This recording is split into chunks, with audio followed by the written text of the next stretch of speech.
Bonjour chers élèves, aujourd'hui on va traiter le cours des vecteurs de l'espace, c'est le premier cours de la géométrie spatiale. Pour traiter ce cours, on va commencer premièrement par calcul vectoriel dans l'espace. Pour parler de calcul vectoriel dans l'espace, il faut d'abord définir qu'est-ce qu'un vecteur de l'espace. Premièrement, le vecteur de l'espace n'est qu'une extension de la notion de vecteur dans le plan. Pour définir un vecteur dans l'espace, on le définit à partir de deux points distincts. Donc, si nous avons un vecteur U égal à le vecteur AB, avec les deux points A et B sont distincts, ce vecteur est caractérisé par trois caractéristiques. La première caractéristique, c'est la direction. La direction de ce vecteur est la direction de la droite AB. Deuxième caractéristique, le sens de ce vecteur. Son sens, c'est de A vers B. Et la troisième caractéristique, c'est la norme. La norme du vecteur U, c'est exactement la longueur AB. C'est comme on a défini le vecteur dans le plan, on peut faire l'extension de cette notion dans l'espace. Par la suite, quelques remarques. C'est de même façon qu'on a fait pour le plan.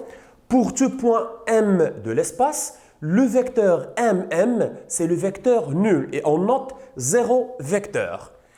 Deuxième remarque, le moins U s'appelle le vecteur opposé du vecteur U, le vecteur qui a même direction que le vecteur U et de même norme, mais les deux vecteurs, ils ont deux sens opposés.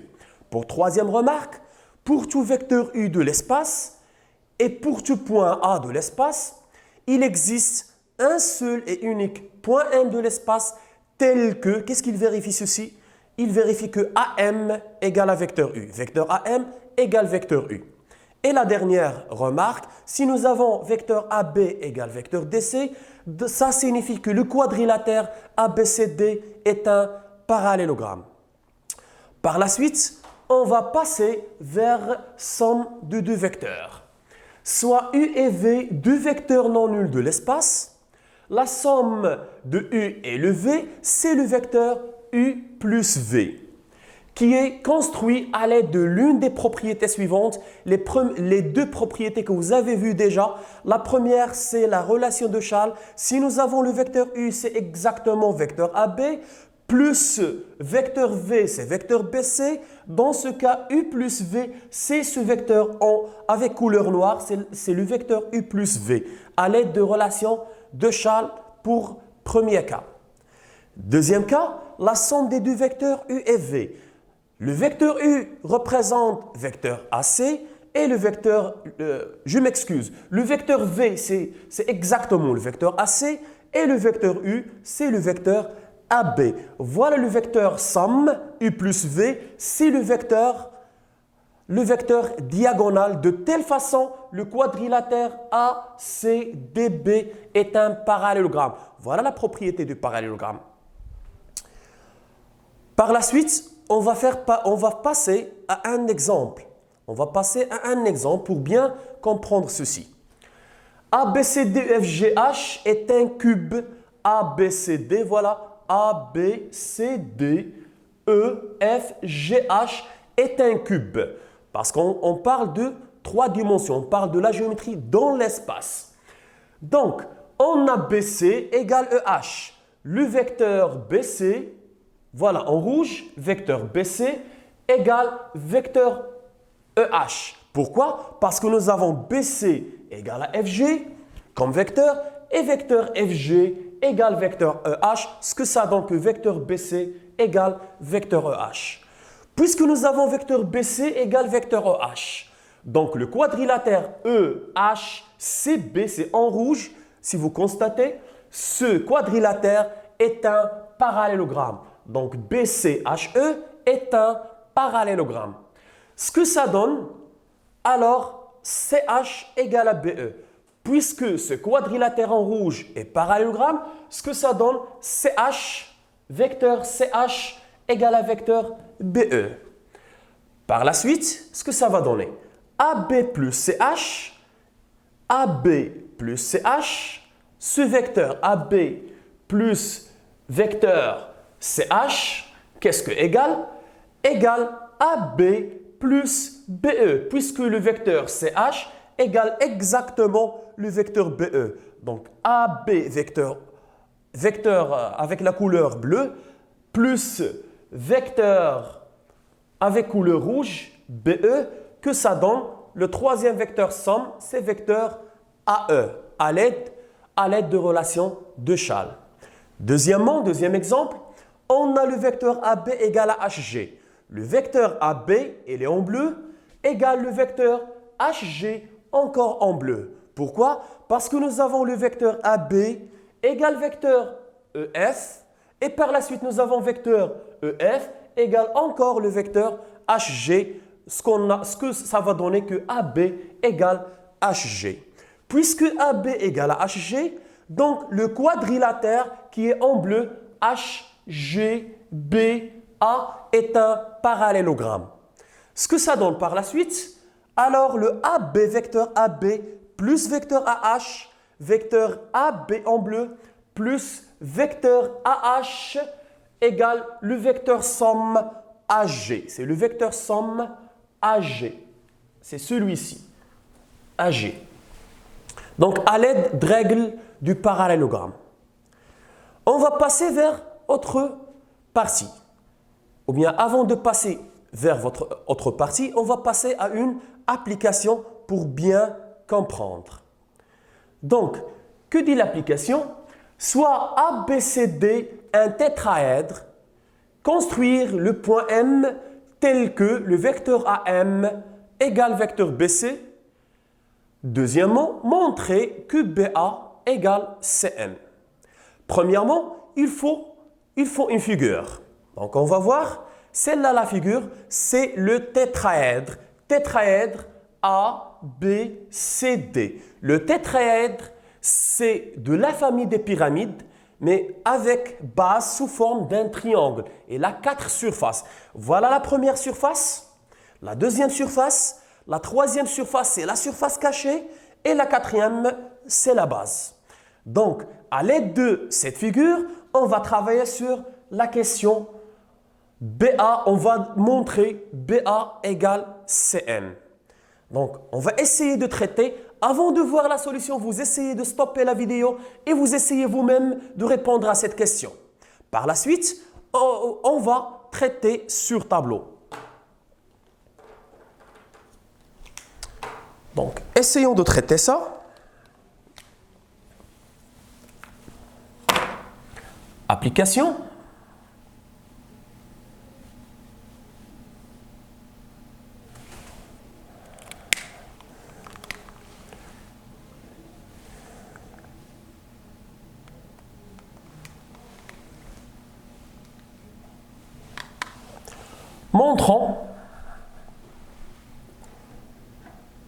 Montrons que BA égale CM. Donc, il faut démontrer, premièrement, on va construire le point M. On va construire le point M de telle façon le vecteur AM égale vecteur BC. Donc, pour démontrer que BA égale à CM, premièrement, AM égale à vecteur BC, vecteur AM égale vecteur BC, ce que ça va donner le quadrilatère AMCB est un parallélogramme. On a le vecteur AM égale vecteur BC. Donc, AMCB est un parallélogramme.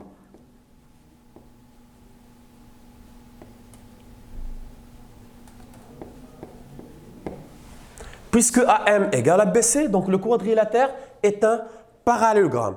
Que ça donne par la suite? Puisque AMCB est un parallélogramme, ça donne que le vecteur BA égale exactement le vecteur CM.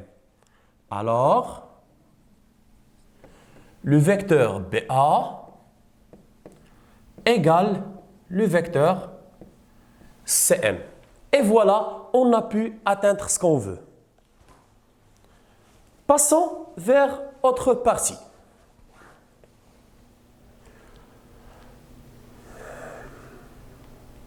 Donc, propriété, pour tout vecteur UV et W, soit UV et W, trois vecteurs de l'espace, on a la somme du vecteur U et V égale la somme du VU. Dans ce cas, on dit que la somme des deux vecteurs est permutative. U plus A, V égale A, V plus U. Deuxième propriété, U plus V plus W égale U plus V plus W. Troisième propriété, si j'ai le vecteur U plus vecteur nul égale vecteur nul plus vecteur U égale le vecteur U lui-même. Passons vers troisième partie. C'est la multiplication d'un vecteur par un réel. Soit U un vecteur non nul de l'espace et K un nombre réel non nul, on appelle produit du vecteur U par le réel K le vecteur noté KU. De même direction que U. De même sens que U si K est positif. Si le K est positif, dans ce cas, le vecteur U et le vecteur KU, ils ont même sens. Et ils ont deux sens opposés si nous avons le K, un nombre réel négatif. Dans ce cas, le vecteur U et le vecteur KU, ils ont deux sens opposés. Et de norme, la norme du vecteur KU, c'est la valeur absolue du nombre réel K multipliée par la norme de U. Et on note la norme de KU égale valeur absolue de K multipliée par la norme du vecteur U. Une remarque, pour tout vecteur U et tout réel K, on pose K multiplié par vecteur nul, ça donne vecteur nul. Et le zéro réel multiplié par le vecteur U, ça donne encore le vecteur nul. Passons vers les autres propriétés. Pour tout vecteur U et V de l'espace et tout réel A et B, on a le réel A multiplié par U plus V, on peut distribuer, ça donne A multiplié par vecteur U plus A multiplié par vecteur V. Deuxième propriété, si nous avons le réel A plus réel B, le tout multiplié par U, on peut le calculer sous la forme A multiplié par U plus B multiplié par vecteur U. Troisième propriété, si nous avons le réel A multiplié par réel B multiplié encore par le vecteur U, je peux calculer le produit des deux réels et par la suite je vais multiplier par vecteur U. Comme dernière remarque, si nous avons le réel A multiplié par vecteur U égale à vecteur nul. Que soit le réel est nul, que soit le vecteur U est un vecteur nul. Pour bien assimiler cette propriété, passons vers une petite application. Avant de voir la correction, vous essayez vous-même de faire l'application et vous essayez de comparer avec la solution. Donc, on va traiter l'application sur le tableau. Que demande la question? Soit A, B, C et D, 4 points de l'espace. Simplifiez le vecteur suivant, c'est le vecteur U égale BA moins AB moins vecteur AB plus vecteur AC moins vecteur BC. Donc, nous avons le vecteur U égale vecteur BA moins vecteur AB plus vecteur AC moins vecteur BC. Donc, premièrement, nous avons vecteur BA. Le moins vecteur AB, son opposé, c'est le vecteur. Ou bien le moins AB, c'est exactement le vecteur BA. Plus vecteur AC. On va essayer de travailler sur vecteur BC à l'aide de relations de Schall. Ça donne vecteur BA plus vecteur AC. Par la suite, ça donne 2 vecteurs BA plus vecteur AC moins vecteur BA moins vecteur AC. Nous avons 2 vecteurs opposés. Donc, on peut simplifier par les 2 vecteurs opposés. Que reste 2 vecteurs BA moins vecteur BA. Toujours, on parle du vecteur U. Donc, que reste? Le vecteur U égale 2BA moins BA reste un seul vecteur BA. C'est le résultat final. Donc, ce qu'on a dit, je vais réexpliquer. Premièrement, nous avons le vecteur U, c'est vecteur BA moins vecteur AB, plus vecteur AC moins vecteur BC. Vecteur BA, ça reste même. Le vecteur moins AB, on va permuter, on va permuter les deux extrémités, ça va donner le vecteur BA, plus vecteur AC, ça reste. Et le vecteur BC, on va travailler à l'aide de relations de Charles, ça donne BA plus AC comme vecteur. Par la suite, on va essayer de simplifier, que ça donne vecteur BA plus BA égale à 2BA, plus vecteur AC, moins vecteur BA, moins vecteur AC. Par la suite, on a deux vecteurs sont opposés, ça donne un vecteur nul, donc vont disparaître, que reste que le vecteur de BA moins vecteur BA. Vers la fin, que reste 2BA moins BA, c'est un seul vecteur BA, donc le vecteur U égale vecteur BA. Donc, on va s'arrêter là. La première partie est terminée. On va essayer de continuer notre cours pour deuxième partie. Et merci pour votre attention.